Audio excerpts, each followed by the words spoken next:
Axşamınız xeyir, hörmətli müəllimlər.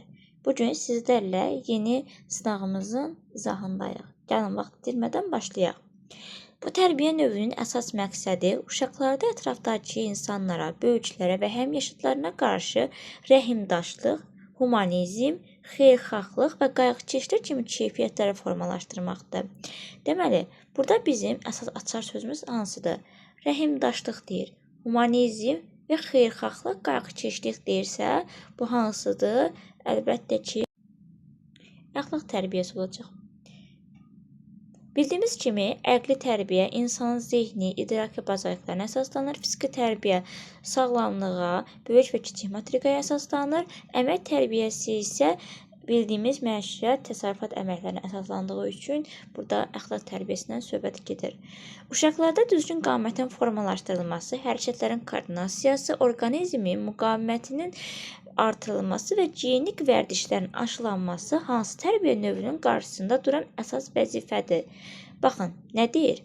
Hərəkətlərin koordinasiyası deyir, orqanizm müqavimətinin artırılması deyir və gigiyenik vərdişlərin aşılanması deyirsə, bu hansıdır? Fiziki tərbiyə.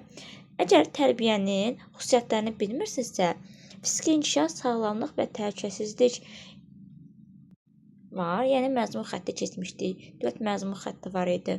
Orada elə fiziki inkişaf, sağlamlıq və təhlükəsizliyin xüsusiyyətləridir. Bu da fiziki tərbiyə ilə əlaqədardır. Bu prinsip tərbiyə prosesində uşaqların yaş xüsusiyyətlərinin, onların potensial imkanlarının və qavrama səviyyəsinin mütləq nəzərə alınmasını tələb edir. Ağır və mürəkkəb materialların uşaqlara birdən-birə verilməsini qadağan edir. Müasirlik prinsipi, müvafiqlik, yəni əlçatanlıq və ya yaşa uyğunluq prinsipi, şuurluq prinsipi, sistemli prinsipi. Gəlin görək nə deyir? Bu yaş prinsipində tərbiyə prosesində uşaqların yaş xüsusiyyətlərinin, onların potensial imkanlarını, yəni uşaqların potensial imkanlarını nəzərə almaq lazımdır. Qavrama səviyyəsini bilməlidir tərbiyəçi. Bu hansı prinsipə əsaslanır? Əlbəttə ki, yaşa uyğunluq və müvafiqlik prinsipinə cavab B variantı. Həmyaşıdları Orxanın xarici görünüşü, məsələn, çəkisi və ya boyu ilə bağlı onun eşidəcəyi şəkildə xoşagəlməz sözlər deyir və onu lağa qoyurlar. Bu situasiya bullyingin hansı növünə uyğundur? Bildiyimiz kimi, bullyingin müxtəlif növləri var.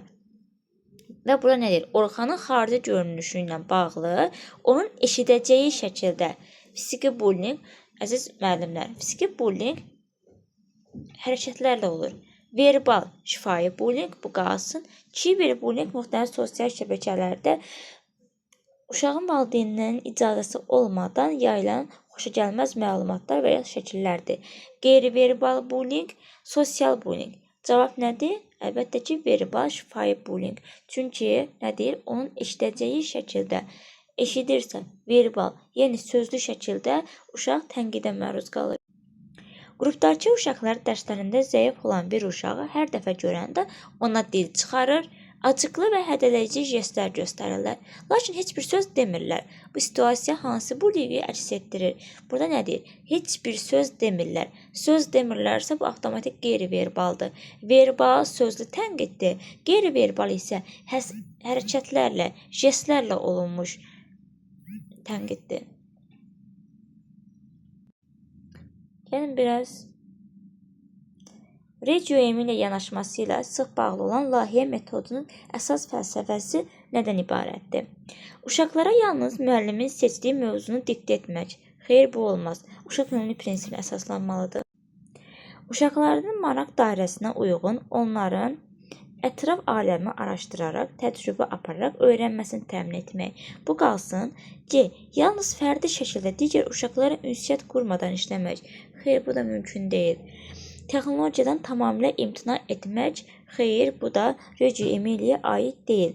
Burada B-yə baxaq. Uşaqların maraq dairəsinə uyğun onların ətraf aləmi araşdıraraq, təcrübə apararaq öyrənməsini təmin etmək. Bildiyimiz kimi Reggio Emilia'da ətraf mühit 3-cü müəllim sayılır.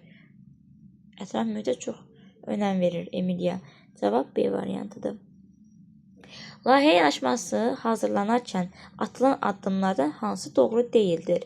Layihə mövzusu uşaqların real həyatı və maraqları ilə bağlı olmalıdır. Doğrudur. Layihə prosesinə valideynlərin və icmanın cəlb edilməsi qətiyyən yol verilməzdir. Bu qalsın. Layihənin sonunda uşaqların əl işləri, tapıntıları və qeydləri vizual olaraq sərgilənməlidir. Əlbəttə bu doğrudur. Müəllim prosesdə rəhbərlik, istiqamət verici, fasilitator rolunda çıxış edir. Bu da doğrudur. Burada müəllim mühazirəçi rolunda deyil, müəllif rolunda deyil. Sadəcə olaraq uşaqlara yön verir layihədə. Cavabımız isə B variantıdır. Layihə prosesinə valideynlərin və icmanın cəlb edilməsi qətiyyən yol verilməzdir. 8-ə də baxaq. Bu əmək növünə uşaqların qrup otağında və ya həyətdəki bitkilərə qulluq etməsi, dibçəklərə sulaması, payızda tökülən yarpaqları toplaması daxildir. Bu hansı da əlbəttə ki, təsərrüfat məişət əməyinə. Əgər bu mövzunun izahını istəyirsinizsə, burada qarışıq testlərdə həm bullying, həm əmək növləri var, həm də ki, layihə yanaşması. Əgər bu mövzunun izahını istəyirsinizsə, rəy bölməsinə yazın, ödənişsiz Telegram kanalıma atın.